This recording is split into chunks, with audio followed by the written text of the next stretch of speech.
जरा सा झूम लूं मैं, अरे ना रे ना रे ना, जरा सा घूम लूं मैं, अरे ना। राधा कैसे न जले, राधा कैसे न जले, आग तन मन। किताबें बहुत सी पढ़ी होंगी तुमने, मगर ስብናዋም ሆነ ብቃቷ በጣም ገዘፍ ያለ ነው። በስራዎቿ በህንድ ፊልም ኢንዱስትሪ እጅግ በጣም ተወዳጅ ሆነ ብቻ ሳይሆን የሚባለው ከዛም አልፎ ሊምካ ቡክ ኦፍ ወርልድ ሪከርድ የተባለው ታዋቂው መዝገብ ላይም ስሟን ማስመዝገብ ችላለች። ይቺ ሙዚቀኛም በስራዎቿ ከ20 በሚበልጡ ቋንቋዎች ከ14000 በላይ ሙዚቃዎችንም መጫወት ችላለች።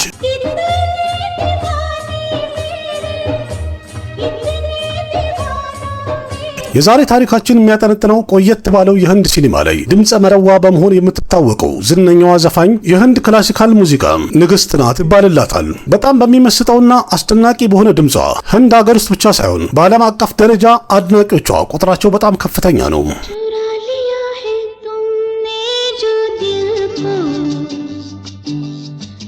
በአስገራሚ ስራዋ የተወለደችበትን ሀገር ወይም ህንድን በመላው ዓለም ላይ ስሙ እንዲጠራና እንዲታወቅ ማድረግ የቻለች ሲሆን በእርግጥ መለስ ብለን ስራዎቿንም ስናይ በትክክል በጣም አስደማሚና አስደናቂ ነበሩ።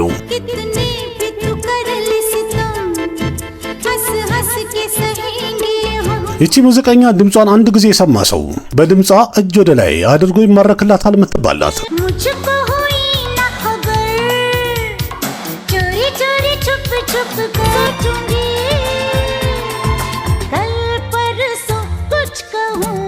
ግን ይህን ነገር ሰምታችኋል? በዘፈኑና በሙዚቃው ከፍተኛ ስም ያገኘችው በስራዎቿም ለሁሉም ተምሳሌት ብትሆንም በግል ህይወቷ ግን ሰላም የሚባል ነገር አግኝታ አታውቅም። आवाज ठीक रखने के लिए बहुत सी कुर्बानियां देनी पड़ती है። እቺ ዝነኛ ሙዚቀኛ ለምንድን ነው ገና የመጀመሪያ ጊዜ ላይ ወደ ሙዚቃው ዓለም የተቀላቀለች ሰዓት የምታገኛቸው የነበሩ ሙዚቃዎች ሌሎች ታዋቂና ዝነኛ የነበሩ ሙዚቀኞች አንሰራውን ብለው የገፈተሩትና የተውትን ሙዚቃ እሷ ግን ለመዝፈን ግዴታዋ ነበረ። ይቺ ሙዚቀኛ በህይወቷ ምን አይነት ነገር ቢፈጠር ነው ከትክክለኛ እህቷ በሙዚቃም ሆነ በስራ አልፋትና በልጣት መሄድ ያልቻለችው ለምንድን ነው? ያም ደግሞ የህንድ ቁጥር 1 ዘፋኝ አልተባለችም ነበረ።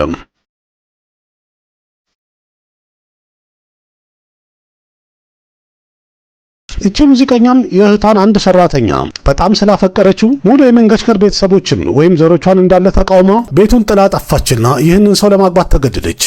አፍቅራውን ቤተሰቦቿን እንዳለ ክብራቸውን ጥላ ካላገባውት ብላ የጠፋች የነበረው ያ ባሏ በመጨረሻም ለምንድን ነው ከሁለት ልጆቿ ጋር ሶስተኛ ልጇን እንደጸነሰች በእኩለ ሌሊት ደብድቦና ገፍትሮ ከቤት ሊያባራት የቻለው ስለምንድን ነው?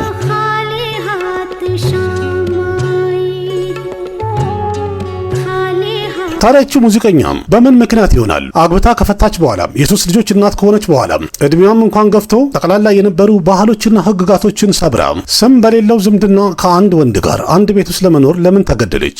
በዛ ላይም ሁሉ ጊዜ ትባል የነበረው በስራዎቿ አስቸጋሪ ነገር ባጋጠማት ሰዓት ላይ ላጥ የሆኑ ታዋቂ ሙዚቀኞችን ትፈልግና በፍቅር እያጣመለች ስራዋን ለማቀጣጠልና አብራቸው ለመኖር ሁሉ ጊዜ ፍቃደኛ ናት ትባል ነበር።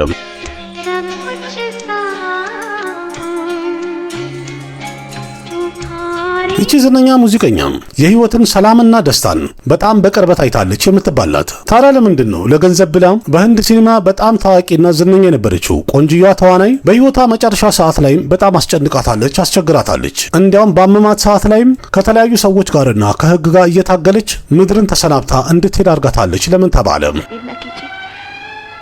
मैं आपके हाथ जोड़ती हूँ, मुझे इस घर में तमाशा न बनाइए። ከዛ ሌላ ደግሞ ታዋቂ ሙዚቀኛ የነበረችው አኑራዳ ፖድዋል ከነ ባለቤቷ ህዝብ ፊት ለፊት አዋርዳና አመናጭቃ ከስቱዲዮ አስወጥታቸዋለች ተባለ። በመላ ዓለም ላይ ይህን ስም ነበራት፣ ገንዘብ ነበራት፣ ክብር ነበራት። ግን የልጇ ሚስት የሆነችውን አንድ ሙስሊም ሴትን ከቤት እንድትወጣ አርጋ ገፍትራ ስላስወጣቻት ይሄ ነገር በተሰማ ሰዓት ላይ በህንድ ውስጥ ሁሉንም እንዳለ ያስደነገጠ ነበረ። अब हम तो इतना प्यार करते वो पता नहीं क्यों ये सोचती है हमारी दुश्मन है። እናቷንም ቢሆን በስተርጅና በስተመጨረሻ አንድ የአእምሮ ህሙማን መታከሚያ ኢንስቲትዩት ውስጥ እንድትገባ አድርጋታለች። ታዲያ ምን ተፈጥሮ ስለነበረ ነው ይህች ታዋቂ ሙዚቀኛ ከባሏ ጨምር ወጣት ወንድ ልጇም እና ሴት ልጇ ጨምር በድንገት ህይወታቸው ያለፈው ለምንድን ነው? ስም፣ ክብር፣ ገንዘብም ካገኘች በኋላ በህይወቷ ግን አንድም ቀን ሰላም አግኝታ አታውቅም። ምክንያቱ ምን ይሆን? ይህ ሁሉ ነገር እንግዲህ የስራዋ ቅጣት ነው ወይስ በምን ምክንያት ነው? ለስኬት በሚደረገው ሩጫ ውስጥ የተፈጠረ ስህተት ነው ወይስ ምክንያቱ ምንድን ነው የሚለውን እንግዲህ በዛሬ ቪዲዮ ዘርዘር አድርገን የዚህን ሁሉ መልስ አንድ በአንድ እናያለን። እስከ ቪዲዮ መጨረሻ ድረስ ከቆያችሁ የሁሉም ጥያቄ መልስ ታገኛላችሁ። आँख मिलाऊंगी, आँख चुराऊंगी, दिल धड़का ሰላም ጤና ይስጥልኝ ቤተሰቦች፣ ይህ ቦሊውድ ፕሮፋይል የተሰኘው ፕሮግራም ነው። የቦሊውድ ተዋናዮችን ያሳለፉትን ውጣ ውረድና ችግሮችን አንድ ላይ በጥናት የምናቀርብበት ቦሊውድ ፕሮፋይል የተሰኘው ፕሮግራም መጀመሩ ነው። ቪዲዮን ላይክ አድርጋችሁ መጀመር አትርሱ። እንዲሁም ያላችሁን ሀሳብ አስተያየት በኮሜንት አስቀምጡ። በተጨማሪም ለቤቱ አዲስ የሆናችሁ ሰብስክራይብ አድርጉ። ወደ ፕሮግራሙ እንግባ። अजनबी मुझको इतना बता दिल मेरा በዓለማችን ላይ በጣም ብዙ ሙዚቃዎችን በመስፈን በጣም ተወዳጅነትን በማግኘት ትልልቅ ሪከርዶችን ማስቀመጥ የቻለችው ታዋቂዋ ዝነኛዋ ሙዚቀኛ አሻ ቦስሌ በአሁኑ ሰዓት ላይ በዚህ ምድር የለችም። አፕሪል 12 ጠዋት ላይ እንደተሰማው ከሆነ አሻ ቦስሌ ከዚህ ዓለም በሞት ተለይታለች በ92 ዓመቷ ተብሏል። ታዲያ የሥራ ህይወቷ ምን ይመስል ነበረ? ትግሏና ስኬቷን አንድ አፍታ አየት አድርገን እናልፋለን። मेरा दिल यार का दीवाना የአሻ ቦስሌ ማንነት ለማወቅ መለስ ብለን አንድ አፍታ ከኋላ መጀመር ስላለብን ከጅምሩ ለማየት እንሞክራለን። አሻ ዲናናት መንገሽከር የተወለደችው ሴፕቴምበር 8 በፈረንጆቹ 1933 ሙምባይ መሃራሽትራ ውስጥ ከአንድ ማራቲ ቤተሰብ ነበር የተወለደችው። አባቷ ዲናናት መንገሽከር የሚባል ነው። እሱም ደግሞ በስራው ተዋናይ፣ ሙዚቀኛና የትልቅ ቲያትር ቤት ባለቤት ነበረ። ከፊልም ቤተሰብ ውስጥ ስለተወለደችም አሻ ሙዚቃን በውርስ ነው ያገኘችው ለማለት የሚያስደፍር ያለው። እዚህ ቤተሰብ ውስጥ ከአሻ ጋር እህቶቿ ለታ መንገሽከር፣ ኡሻ መንገሽከር እና ሚና መንገሽከርም አንድ ላይ አሉ። ወንድማቸው ደግሞ ሂርዝናይት መንገሽከር ይባላል። የቤተሰቡ ሁሉም ልጆች እህትና ወንድማማቾቹ በልጅነታቸው ሙዚቃ ይማሩ ነበር። እንዲያውም በተደጋጋሚ በጣም ይለማመዱ ነበር። አሻ ልክ እድሜዋ 9 እንደደረሰም በተለያዩ ህመሞችና በእድሜ የተነሳ አባታቸው ህይወቱ ሊያልፍ ችሏል። አባት ከሞተ በኋላም ቤተሰቡን የመንከባከብና የመጠበቅ ኃላፊነት ለትልልቆቹ ለታ መንገሽከርና አሻ ላይ ጫናው ሊያርፍ ቻለ። አባታቸው አንድ ውድ ጓደኛ ነበረው። እሱም ማስተር ዲናይክ ይባላል። የታዋቂዋ አክትረስ የነንግዳክጂ አባት ነበረ። አባታቸውን ካጡ በኋላ የሚንገሽከር ቤተሰቦችን በጣም የደገፈና የረዳ ሰው ነው። ማስተር ዲናይክ በሰዓቱ በሂንዲ ሲኒማ ውስጥ ከሁሉም ሰው ጋር በጣም የሚግባባ ጥሩ ሰው ነበረ። ስለዚህ ለአሻና ለለታ ለሁለቱም ጥሩ ስራ ፍለጋውን ቀጠለ። ይህ ጥረቱም ተሳካና አሻ ልክ 10 ዓመት እንደሞላት በፈረንጆቹ በ1943 የመራቲ ፊልም የሆነው ማዛ ባል የተሰኘው ፊልም ላይ አንድ ሙዚቃ እንድትዘፍን እድል አገኘች። በእርግጥ በሰዓቱ አሻ በዚህ ሙዚቃ ያን ያህል ተጠቀመች የሚባል አይደለም፣ ግን ወደ ፊልሙ ዓለም ስራዋን አንድ ብላ ጀምራ ነበር። ጊዜም እያለፈ ሄደ። በመቀጠልም ወይም ዓመቱ 1948 ደረሰ። አሻም ለመጀመሪያ ጊዜ በሂንዲ የተሰራው ፊልም ላይ ቹነሪያ የተሰኘው ፊልም ላይ አንድ ሙዚቃ እንድትዘፍን እድል አጋጠማት።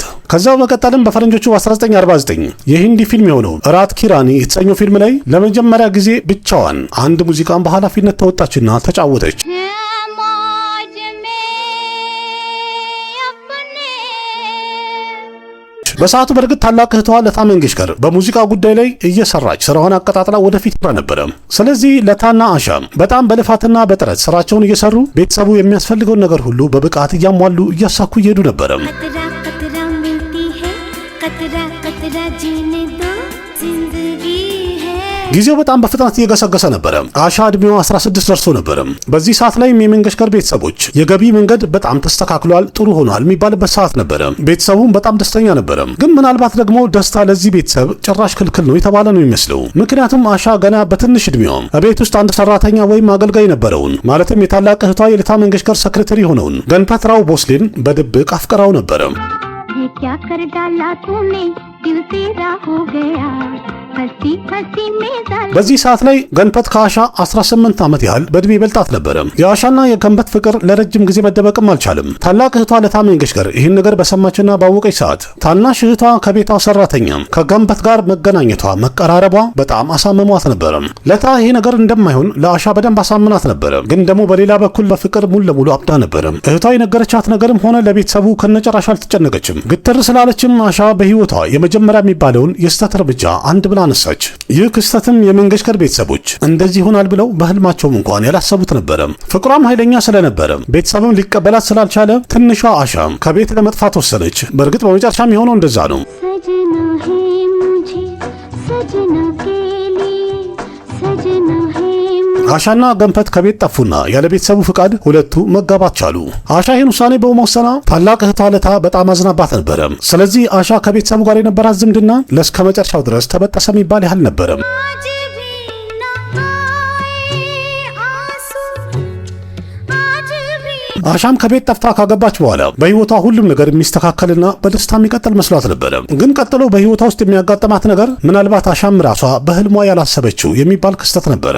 በትዳሯ ደስተኛ ሆና እየቀጠለች እያለ ከትንሽ ቆይታ በኋላ ባሏ ገንፈትራው ትክክለኛ ማንነቱ ግልጥ እያለ ፊት ለፊት ወጣ። ገንፈትራው ከመጀመሪያም የአሻ ብቃቷን በደንብ ያውቅ ነበረ።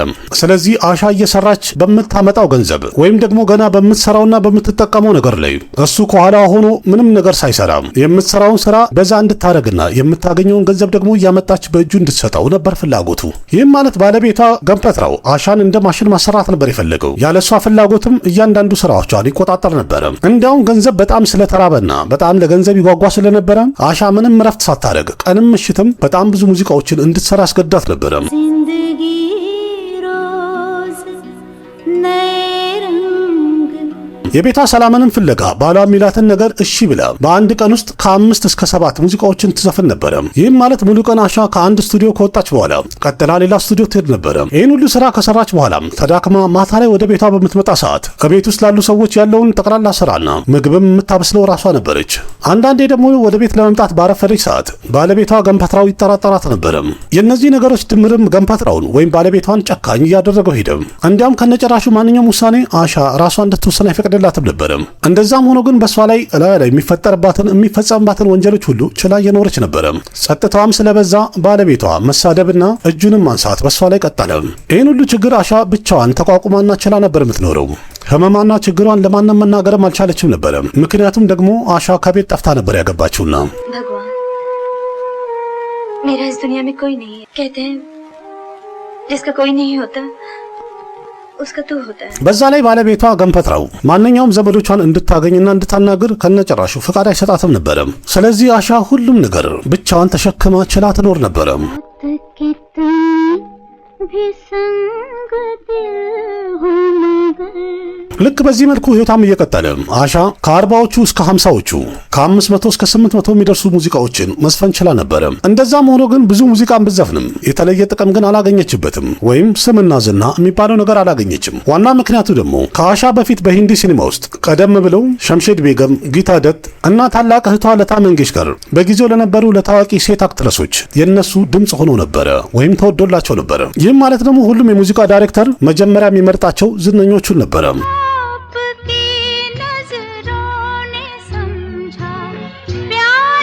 በዚህ ሁኔታ ውስጥ ደግሞ አሻ እድል ታገኛለች ማለት ከነጨራሹ ማይታሰብ ነበረ። አሻም በሰዓቱ አግኝታ የምትዘፍናቸው ሙዚቃዎች በአጠቃላይ ሌሎች ታዋቂ ሙዚቀኞች ከነጨራሹ አንፈልገውም አንሰራውም ብለው የገፉትን ነበረ። የምትዘፍንባቸው ፊልሞችም ደግሞ በጀታቸው የወረደ ዝቅተኛ የሆኑ ቢ ግሬድ እና ሲ ግሬድ የሚባሉ ፊልሞች ላይ ያሉ ሙዚቃዎች ነበሩ። मुड़ मुड़ के न देख मुड़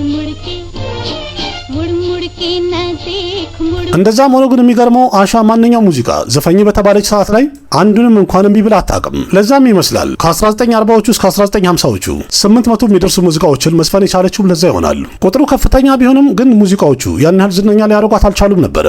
በህይወቷም ብዙ ችግሮችን እያሳለፈች ነበር አሻም። በዚህ በከፋ ሰዓት በአሻ ህይወት ውስጥ በድንገት የገባው ታዋቂ ሙዚቃ አቀናባሪና ዝነኛ ሙዚቃ ሰው ኦፒ ነየር የተባለው ግለሰብ ነበር።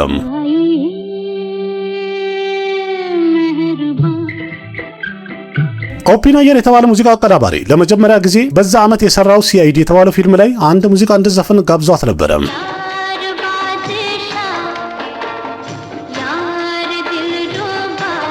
ፊልሙም ለእይታ በበቃ ሰዓት የዚህ ፊልም ሙዚቃ እጅግ በጣም ተወዳጅ መሆን ቻለ። የአሻ ድምፅንም አድማጩ በጣም ወደደላት። በመቀጠልም ኦፒ ነየር በፈረንጆቹ በ1957 በቀጣይ ሲሰራ የነበረው ነያዶር የተባለ ፊልም ነበረ። የዚህም ፊልም ሙዚቃም አሻ እንድትዘፍን ጋበዛት።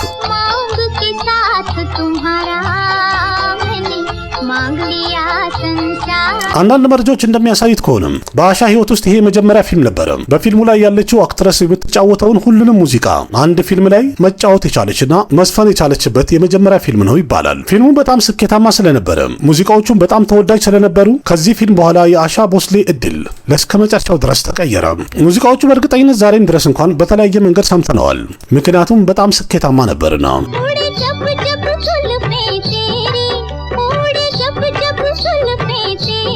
ፊልሙም ሆነ ሙዚቃው በጣም ስኬታማ ከሆነ በኋላ አሻና ኦፒ ነየር አንድ ላይ ተጣምረው የሚሰሩት ስራ በጣም ተወዳጅ የሆነ ሄደ።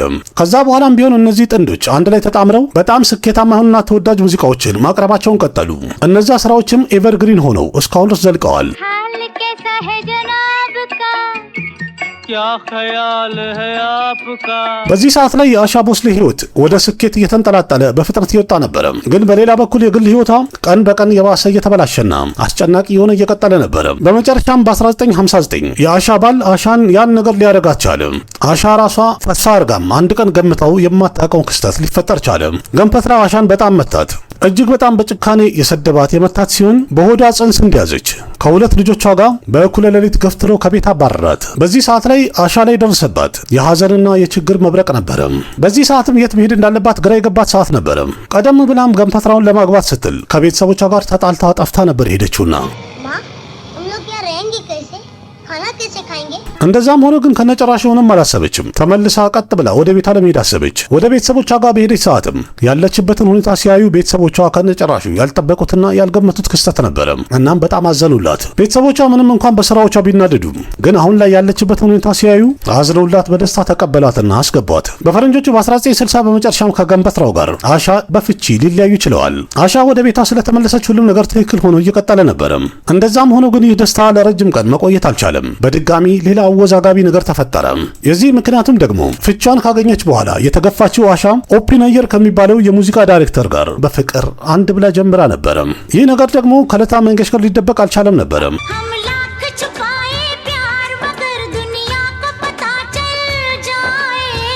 ዋናው ነገር ኦፒነየር ከመጀመሪያም ያገባ ሰው ነበረ፣ ባለትዳር እንዲሁም የአራት ልጆች አባት ነበረ። እንደዛም ሆኖ ግን ኦፒነየር ማለት ትክክለኛ ብቃቷና ማንነቷን በሂንዲ ሲኒማ ውስጥ በደንብ እንድትታወቅና ስራዋን ከፍ እንድታደርግ የረዳት ሰው ነበረ።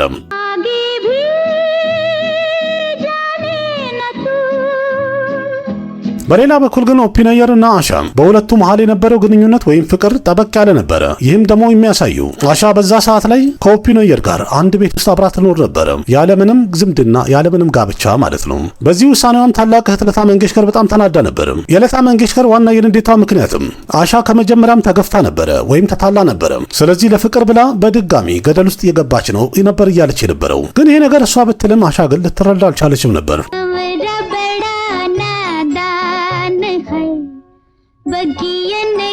አሻና ኦፒነየር ይህ ስሙ በማይታወቅ ዝምድና አንድ ላይ በመሆን 14 ዓመት ያህል አብረው ኖረዋል። የሚገርመው ነገር በዚህ መሃል አንድም ቀን እንኳን ለመጋባት አላሰቡም። ዋና ምክንያቱ ደግሞ የኦፒነየር የመጀመሪያ ባለቤቱ መቼም ቢሆን የፍቺ ወረቀት ላይ አልፈርምልህም ብለው ነበር። ጊዜም እየገፋ ሄደ። ኦፒነየር ደግሞ ልጆቹም እያደጉ መጡ። ስለዚህ ለማህበረሰብና ለህዝብ መጨነቅ ጀመረ። በሁለቱ መሃል የነበረውም የፍቅር ዝምድና ክፍተት እየበዛበትና እየመረረ ሄደ። በዚህ ሰዓት ላይ በድጋሚ በወሰነችው ውሳኔ አሻ እየተቆጨች ነበር። በአሻ ህይወት ውስጥ የሁሉ ነገር እየተፈጠረ በነበረ ሰዓት በዛ ሰዓት ላይ በህንድ ሲኒማ ውስጥ እኔ እበልጣለሁ የሚል ትልቅ መከፋፈል በህንድ ሲኒማ ውስጥ ወይም በሙዚቃው ዓለም ላይ የተፈጠረበት ሰዓት ነበረ። ሁሉም ሙዚቀኞች ማለት በሚቻል ደረጃ በሰዓቱ በሁለት ግሩፕ ተከፋፍለው ነበረ። አንደኛው ግሩፕ የለታ መንገሽከር ነበረ፣ ሌላኛው ግሩፕ ደግሞ የመሐመድ ረፊ ነበረ። ምናልባት ይህን ስትሰሙ በጣም ልትደነቁ ትችላላችሁ። በሰዓቱ አሻ ቦስሌ የእህቷ ግሩፕ ላይ ሳይሆን እንዲያውም እሷን የሚቃወመውና የሚጻረረው የመሐመድ ረፊ ግሩፕ ነበር የተቀላቀለችው። በዚህ ውሳኔዋም ደግሞ በአሻና በለታ መሃል የነበረው ክፍተት በጣም እየሰፋ ሄደ። ኤስዲ በርመንም ቢሆን በአንዳንድ ስራዎች በለታ መንገሽከር ተናዶ ስለነበረ እሱም የረፊ ግሩፕን ደጋፊ ሆኖ ነበረ። ይህም ማለት ኤስዲ በርመን ከለታ መንገሽከር ጋር ሊሰራ የነበረው ወይም ሊያዘፍናት የነበረውን ሙዚቃዎች ሁሉንም ሙዚቃዎች በአሻ ቦስሌ ሊያዘፍናቸው ወይም ሊያሰራት ችሏል።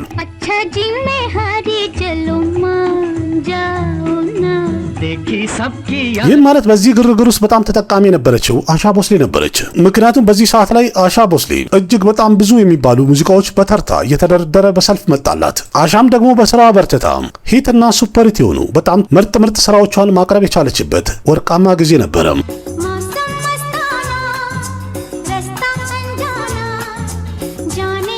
በዚህ መልኩ በሂደት በስራዋ ጠንከራ አሻ በጣም ጠንካራ ተወዳጅና ዝነኛ ምርጥ ሙዚቀኛ መሆን ቻለች።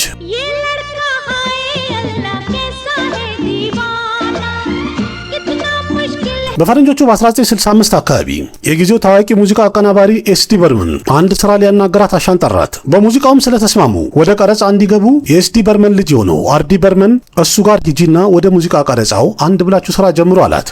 አሻና አርዲ በርመን በእርግጥ ቀደም ብለው ተገናኝተው ነበረ።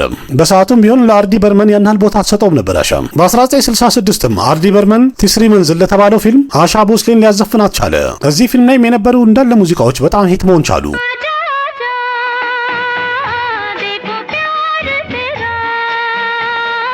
በዚህ ሰዓት ላይ አርዲ በርመን የሰራው ሙዚቃ ከጊዜው አኳያ ሲታይ በጣም ለየት ያለ ነበረ። አድማጩም ደግሞ በጣም የወደደውና የተደመመበት ስራ ነበረ። ይህን ስኬት ካየች በኋላም አሻ ቦስሌ ለአርዲ በርመን ቦታ እየሰጠችው መጣች። ከዛ በኋላም ቢሆን አርዲ በርመን የሂንዲ ፊልም ሙዚቃዎችን በአዲስ መልኩ በአስደናቂ ሁኔታ ማቅረቡን ቀጠለ።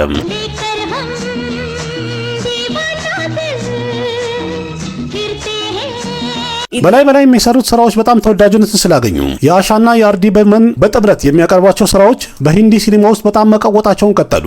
አንድ ላይ እየሰሩ እያለ አሻ ቦስሌና አርዲ በርመን ቀስ በቀስ የፍቅር እሳትም እየተቀጣጠለ ነበረ።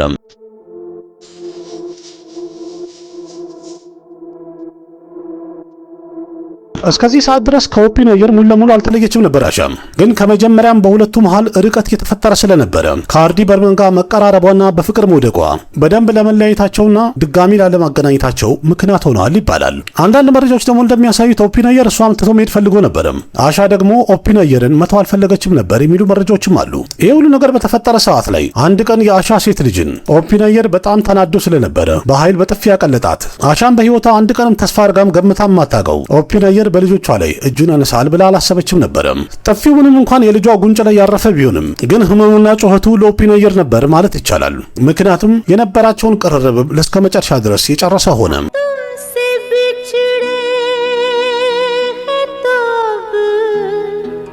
ከኦፒኒየር ጋር ሙሉ ለሙሉ ከተለያየች በኋላ አሻና አርዲ በርመን በሙዚቃው ዓለም ወይም በስራቸው ከፍታን ማግኘት የቻሉበትና የተንቆናጠጡበት ሰዓት ነበረ። ግልጽ ነው፣ ስራ እየበዛ ሲሄድ ደግሞ በሁለቱ መሃል ያለው ቅርርብም እየበዛና እየጠነከረ ሄደ።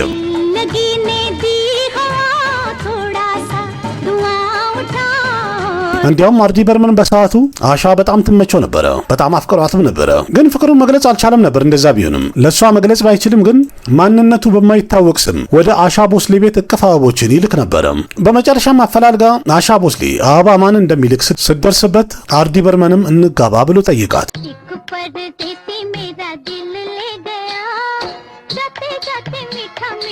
ይህን ነገር በሰማኝ ሰዓት ላይ አሻ መወሰን አልቻለችም። ምክንያቱም በዚህ ውሳኔ የተነሳ ቀደም ብሎ 2 ጊዜ ማታለል አጋጥሟት ነበረ። ስለዚህ አሁን ላይ መፍራቷ ትክክል ነበረች። ለዛም ይመስላል እንግዲህ ስለፈራች አርዲ በርመን ማግባት ቢፈልግም በሰዓቱ ግን ሊጋባ አልቻሉም። ግን 7 ዓመት ያህል ከታገሰች በኋላ አርዲ በርመንም ፍቅሩን ካሳመናት በኋላ በፈረንጆቹ በ1980 በመጨረሻም አሻ አመነችውና አሻና አርዲ በርመን በትዳር አንድ መሆን ቻሉ። ግን በሌላ በኩል በዚህ ትዳር የአርዲ በርመን አባት ኤስዲ በርመን ደስተኛ አልነበረም። ዋና ምክንያቱ ደግሞ አሻ ከአርዲ በርመን 6 ዓመት ተበልጠው ስለነበረ ነው። በዛ ላይ ደግሞ የ3 ልጆች እናት ነበረች። ከጋብቻ በኋላ በአዲሱ ትዳሯ አሻ በጣም ደስተኛ ነበረች። ግን ጠማማ እድሏ ደስታዋን ለረጅም ጊዜ አላቆየላትም። የተፈጠረውም ደግሞ ከጋብቻ በኋላ በሲኒማው ዓለም ላይ የአርዲ በርመን የሙዚቃው ጫና እየቀዘቀዘ ሄደ። ዋና ምክንያቱ ደግሞ በሙዚቃው ዓለም ላይ አዳዲስ ስሞች ወይም አዳዲስ ስራዎች እየገቡ ነበረ። የሙዚቃው አይነትም በጣም እየተቀየረ ሄደ። እሱም ቢሆን ሙዚቃዎቹን ከጊዜው ጋር አብረው መቀየርና እንደ አዲስ መሄድ አልቻለም ነበረ። ስለዚህ ግልጽ ነው የሚያሰራውም ሰው እያጣ ሄደ። ከነጭራሹ ስራ ማግኘት አልቻለም። ያ ደግሞ ብዙ የገንዘብ ችግሮችን እየፈጠረበት ሄደ በአርዲ በርመን ላይ። ይህን እንዴትና ጭንቀትን በመጨረሻ ኃይለኛ ጠጪ ሊያደርገው ቻለ።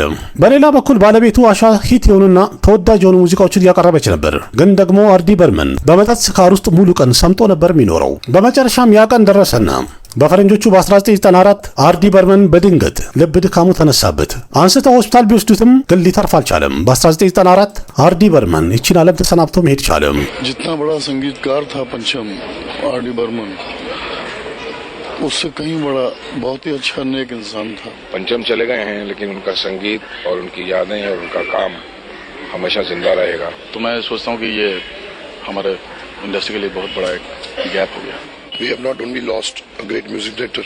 ባለቤቷ አርዲ በርመን በድንገት ማለፉ አሻ ቦስሌን ከውስጧ የሰበራት ክስተት ነበረ። በሰዓቱም አሻ እያለቀሰች ያለችው በዚህ ቀን ይቺ ዓለም በጣም ትልቅ የሙዚቃ ሰውን አጣለች፣ እኔ ደግሞ ውድ ባለቤቴን አጥቻለሁ ብላለች። कि मेरा पति एक बहुत बड़ा म्यूजिक डायरेक्टर, बहुत बड़ा कंपोजर था और रहेगा। የአሻ ህይወት በድጋሚ በሐዘንና በጨለማ የተሞላ ሆነ። ግን የሚያሳዝነው አሻና አርዲ በርመን አንድም ልጅ አልወለዱም ነበር። አርዲ በርመን ካረፈ በኋላ የታወቀው ያለውን ሀብት ንብረቱን በማንም ስም አላዘዋወረም ነበር ተባለ። ከዛማ ምን ይሁን በሲኒማው ላይ የተነሳው የሁለቱ ዝምድና የጥቅም ነበር የሚል የሐሜት እሳቱ አንድ ብሎ መከታተል ጀመረ። አንዳንዶቹማ የሁለቱ ትዳር ከነጭራሹ የውሸት ነበርም ብለዋል። አርዲ በርመን ካረፈ በኋላ እናቱ ሚራዴቭ በርመን ከፍተኛ የአእምሮ ችግር ነበረባት። እሷንም አሻ አነሳቻትና የአእምሮ ህሙማን መታከሚያ ሆስፒታል እንድትገባ አደረገቻት። በዚህ ውሳኔዋን በየቦታው ብዙ አጠያቂ ነገር የተነሳ ሲሆን ብዙ ሐሜትንም ችላለች። አርዲ በርመን ካረፈ በኋላ እናቱን ወደ ህሙማን ማቆያ ማስገባቱ ምን አስፈለገ ብለው ብዙዎቹ ጠይቀዋል። ግን እነሱ ያላወቁትና ያልተረዱት ነገር አርዲ በርመን ካረፈ በኋላ ለ13 ዓመት ያህል እናቱን ስትንከባከብ ቆይታ ነበር። ከዛ በኋላ ስራዋ ላይ ለማተኮር ስትል እናቱንም ሰዎች እንዲንከባከቧት ወደ አእምሮ ህሙማን ማቆያ አስገብቻታለሁ ብላለች። በእርግጥ ቀደም ብላ አርዲ በርመን ካረፈ በኋላ ከሂንዲ ሲኒማ ወይም ከሙዚቃው ዓለም ተሰናብታ ነበረ፣ ርቃ ነበረ። በብቸኝነትና ጭር ባለ ህይወቷን እያሳለፈች ቆይታ ነበረ። कतरा कतरा मिलती है कतरा कतरा जीने दो जिंदगी है। በመቀጠልም በፈረንጆቹ በ1995 በጣም ብዙ ሰዎች ወደ ስራ እንድትመለስ ስለመከሯትና ስላበረታቷት በዛው ዓመት ለእይታ የበቃው ረንጊላ የተሰኘው ፊልም ላይ አስገራሚ ድምጿንና ስራዎቿን ማቅረብ ችላ ነበረ።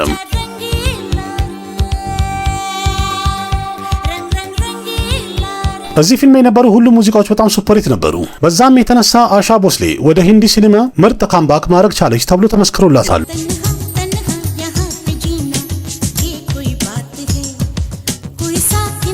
ልክ በዚህ መልኩ የተለያዩ ምርጥ ስራዎቿን እያቀረበች ሄደችና ከዛም የፈረንጆቹ ሚሊኒየም ደረሰ። በፈረንጆቹ 2000 አሻ ቦስሌ ላይፍ ታይም አቺቭመንት አዋርድን ፊልምፌር አዋርድ ላይ መሸለም ችላለች። በዛውም ዳዳ ሳብ ፓልኬ አዋርድን መሸለም ቻለች። እስከዚህ ሰዓት ድረስ እንኳን መለስ ብለን ስናይ አሻ ቦስሌ በሂንዲ ሲኒማ ውስጥ ያን ሁሉ አቺቭመንቶች ወይም አዋርዶችን፣ ሽልማቶችን ማግኘት ችላ ነበረ።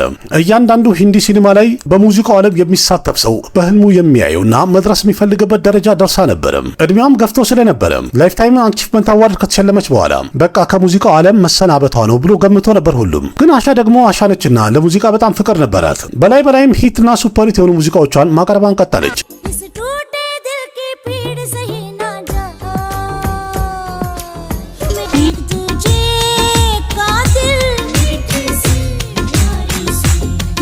እንደዛም ሆኖ ግን አሻ ትንሽ ደስተኛ ሆና ህይወቷን ለመምራት በምትሞክር ሰዓት ላይ የፈጣሪ ብትር ሁል ጊዜ እንዳረፈባት ነበረ። በፈረንጆቹ 2012 በአሻ ህይወት ውስጥ በጣም ትልቅ ሐዘን የደረሰበት ሰዓት ነበረ። ምክንያቱም በዛ ዓመት ሴት ልጇ ቨርሻ ቦስሌ የራሷን ህይወት ራሷ ያሰናበተችበት ሰዓት ነበረ።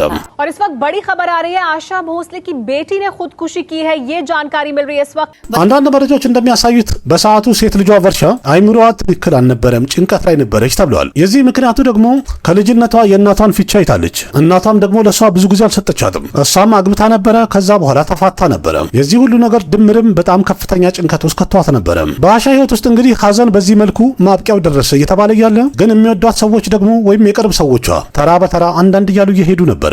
ቨርሻ ከሞተች ከ3 ዓመት በኋላ ትልቁ ልጇ ሂመንት የሚባለው ኃይለኛ በሚባል የካንሰር በሽታ እየተሰቃየ ከቆየ በኋላ ህይወቱ እንዳለፈ ተነገረ። ምንነቱ ባይታወቅም ግን የአሻ ቅጣት እንደቀጠለ ነበረ። እሷም ብትጠየቅ እርግጠኛ ነኝ መልስ አልነበራትም። ለየትኛው ጥፋቷና በምን መልኩ እየተቀጣች እንዳለች መልስም አልነበራትም። ትልቁ ልጇ ካረፈ በኋላ አሻ በድጋሚ ሌላ አነጋጋሪ ነገር ውስጥ ገባች።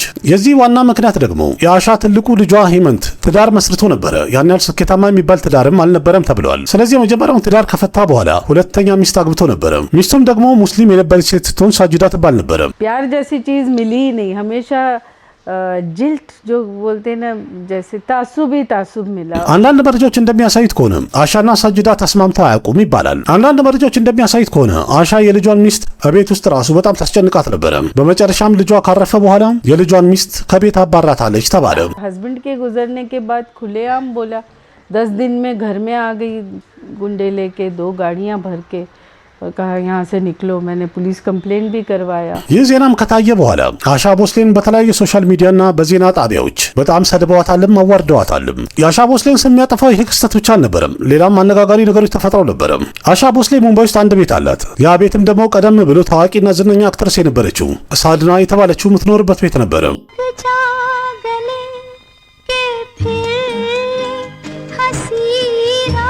እንደተባለው ከሆነ አሻ ቦስሌ ከሳድና ቤቱን ለመንጠቅ በጣም አስጨንቃታለች፣ አስቸገራታለች ተብሏል። እንዲያውም ቤቱን ለመቀበል ስትል አሻ ሳድና በታመመችበት ሰዓት አይደለም እስከ ህይወቷ መጨረሻ ድረስ ፍርድ ቤት እንድትመላለስ አድርጋት ነበረ።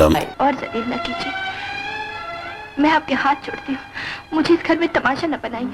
በዚሁ በክርክሩ መሃል ውሳኔም እንኳን ሳይሰጥ በመሃል ሳድና ህይወቷ አለፈና ከዚህ ዓለም ተሰናብታ ሄደች። ህብረተሰቡም ይህን ክስተት ካየ በኋላ ለሳድና ህይወት ማለፍ ተጠያቂዋ አሻ ቦስሌ ናት አሉ። ከዚህኛው ሌላ ደግሞ አነጋጋሪ ነገር የተፈጠረው ታዋቂዋ ሙዚቀኛ አኑራዳ ፖድባል ከሷ ስም ጋር በተያያዘ ነው። አኑራዳ ፖድባል ወደ ሙዚቃው ዓለም ከገባችበት ጊዜ ጀምሮ ስራዎቿ በጣም እየተወደደላት እያደገች እየሄደች ነበረ።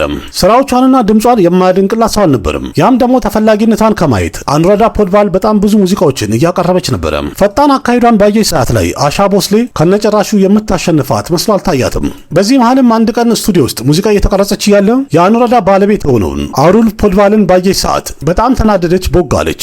ያለችውም ይህ ሰው ካልወጣ እዚህ ቦታ ላይ ካለ እኔ ከነጨራሹ ሙዚቃዬን አልቀረጽም አለች። አሻ ይህን ነገር ባለች ሰዓት ላይ ቦታው ላይ የነበሩ ሰዎች እንዳለ ተደናበሩ። ግን እንደሚታወቀው አሻ ቦስሌ ዝነኛ ሙዚቀኛ ብቻ ሳትሆን የታዋቂ ሙዚቃ አቀናባሪ የአርዲ በርመን ባለቤትም ነበረች። ስለዚህ ሰዎቹ ፈጠን አሉና የአኑራዳ ፖድቫል ባለቤትን ከስቱዲዮ እንዲወጣ አስገደዱት። ይህ ክስተትን በታየ ሰዓት ላይ በሰዓቱ የተባለው የአኑራዳ ፖድቫል ስኬታማ መሆን በጣም ስላናደዳትና ስላስቀናት ንዴቷን በባለቤቷ ላይ ተወጣች ተባለ።